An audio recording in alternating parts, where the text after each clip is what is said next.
I'm turning 25 in 4 or 5 days, so I am so floored. And thank you so much for coming and participating in the open mic. There are people here in this Zoom room who I haven't seen for years. I'm very touched.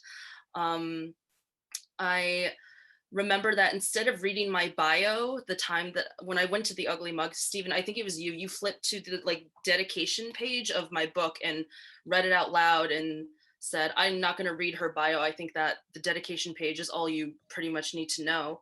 And I never got to explain. I never really get to talk about the dedication page. So thank you for that. I'll read it out loud. It's one line. I think it's a very complex line, and it's one of the most complex in the book, actually. And I think that it's a poem in its own right. It's dedicated to my family, and I wrote, "This is not the testament to me. I am the testament to you." And yeah, I'm very honored that we got to share that lovely sacred space. A very small side note: if you want to buy my book, too bad. It's out of print and it's never really coming back. You had your chance. It's very interesting to lay something to rest like that. I think, okay, well, there are a handful left. And if you really truly want one, DM me and I'll see if I can find one and send it to you. If you've already bought one, thank you so much for supporting me. And you can now say that it's limited edition and very rare. So, you know, I'm going to start by talking about TikTok. One of my favorite TikTokers is Ananaya. He's a queer Black comic. I'm an extremely, Ton says yes.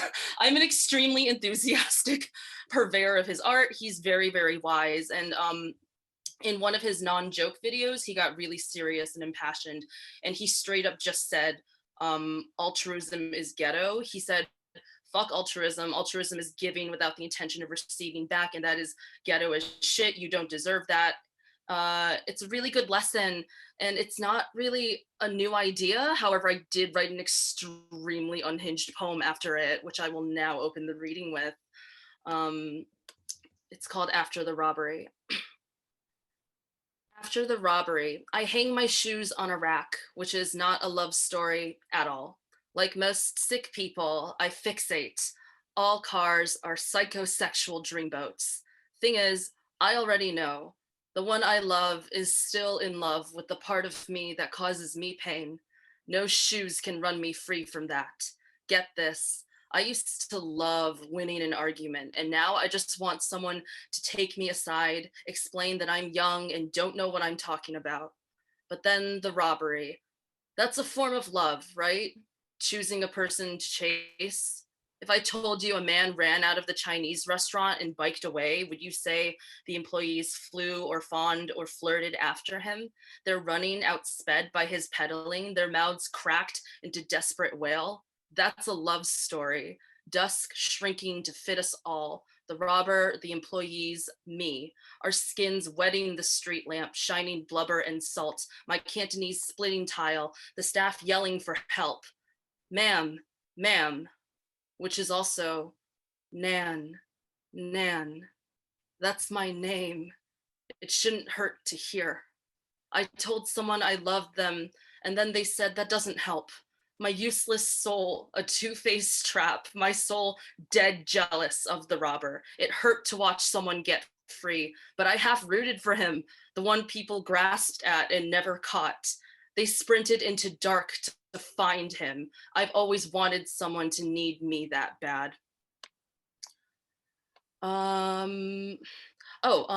People are chatting and commenting. I don't know the T-shirt.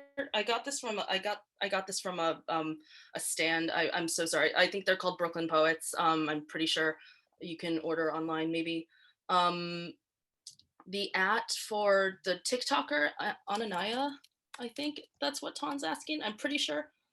That is. Oh, I'm sorry. I accidentally sent that to Leanne. So sorry, hang on. Everyone's being so lovely. I'm just trying to keep up with technology. Okay. I'm on TikTok a lot though. I think comedy is very hard to master. I got really lucky and actually struck gold because my friends are the funniest people I know. And I think that oftentimes because of that, I'm mistaken for being funny, but what I actually am is clever, which is like completely different, but I don't have time to get into that. I think that I'm not funny, I'm funny, I'm funny passing and we exist. I think a lot of humor is well disguised grief too. If I had to be funny every minute, I would die because those sound like incredibly hazardous working conditions. And there's a poem that Picasso has about that I'm gonna read out loud. I just want, I really want, I really hesitated to even share this poem because quite frankly, I, cord from the kitchen. hello? Someone, I think someone unmuted. Okay, but I really was hesitant to share this poem because I think he gets enough exposure, honestly. And I think as, if you're talented at something, you should have the decency to make it the only thing that you're good at. And this is, it is unacceptable to me that he is good at multiple things. There's a poem he has that is about jokes and comedy, creating distance. I'm just gonna read it out loud very quickly. It's very short. I have a face cut from ice, a heart pierced in 1,000 places. So to remember always the same voice, the same gestures, and my laughter heavy as a wall between you and me. The ones who are most alive seem the most still. I just think about that line, my laughter heavy as a wall between you and me all the time. And I use the last line of those to write the next poem, and it's my title.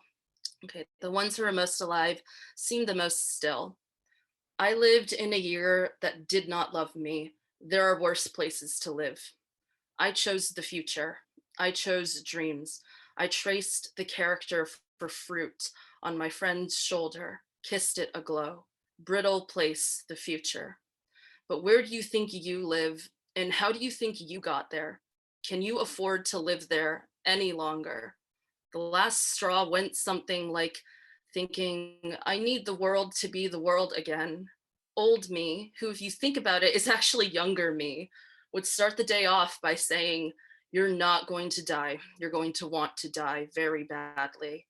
To which I could slap her or pop off and make it known. The one thing about me no one ever understands.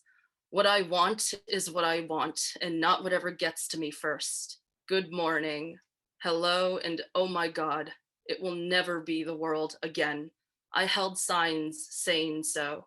I tore pages from their homes to prove points. I grew up or just grew harder on myself. You learn by doing, by telling a joke. Really quick, let me catch up on the chat. Survival mood. Thank you, everyone. Love your voice. Oh, y'all are so sweet. This next poem I'm gonna read is the sex kink poem. So everyone who's here already can be rewarded. I know some people like tune in late because they know it's an open mic. Um, um, people are like blowing up my phone right now. I know that people tune in late and that's totally fine. But y'all are here early, so you're gonna get to hear the kinky rope poem. It's called Weave. See rope bound springboard, a prisoning of miracle, arms lax, legs spinaled into pretzel.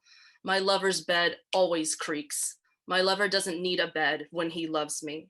He's spun air, metal rings, hemp puppet string, sets me upon a rig, wrapped cozy and limp, every braided knot meant to protect my wrist or my bone, hair, and skin, every brace an indicator that if I move, I will be in more pain.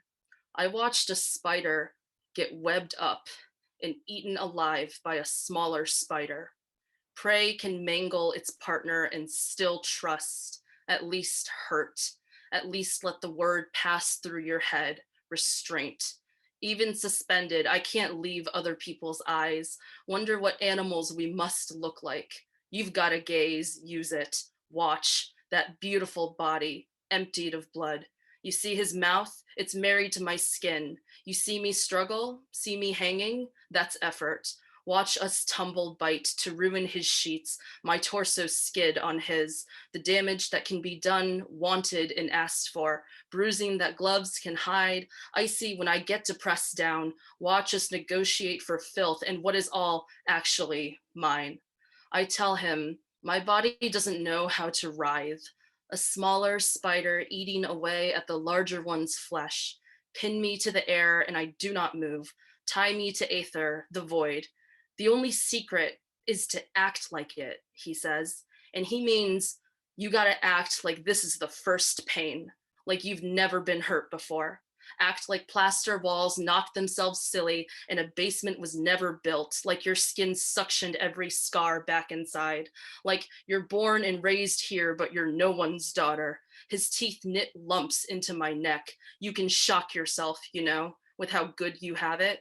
Camera in my head reminds me that I have two names, and if I sully this one, I can always use the other. I can disappear or reinvent. I bet that's something you never expected. I bet that was the plot twist you weren't looking for. I'm not pot committed. I never have been. I'll let you down now. You did so good.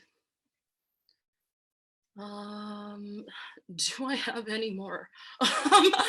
I I am very, oh God, I'm very disorganized. I will read one. I think I'll read one or two from my book because it's been a while, and um this is very, this is the this guys, this is the copy that I had on tour that I read at Ugly Mug, that it has all of my little pages and notes and footnotes and bookmarks.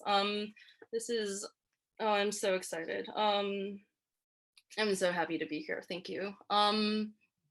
This poem's called Tooth Fairy. I always read it from this book.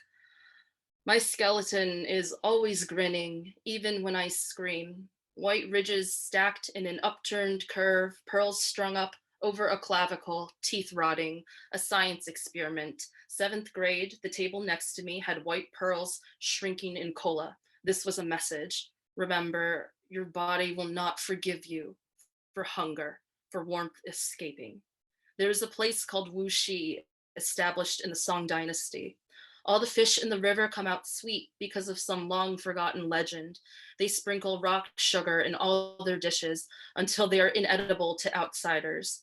When people ask why, they say, our ancestors passed down this desire to drown in sucrose. They gave us a craving to dissolve in sugar. I've never had a cavity in my life, but the first girl I kissed had mint hair, bubblegum lips, fleshy eyes, wet shrinking smile, and cola, metal bracketing her mouth and barbed wire braces. I had a nightmare once. Ma said, smile big, it'll catch a boy. Dentist said, perfect gums, but where are your teeth? Thank you so much, everyone. Thank you, and have a good night.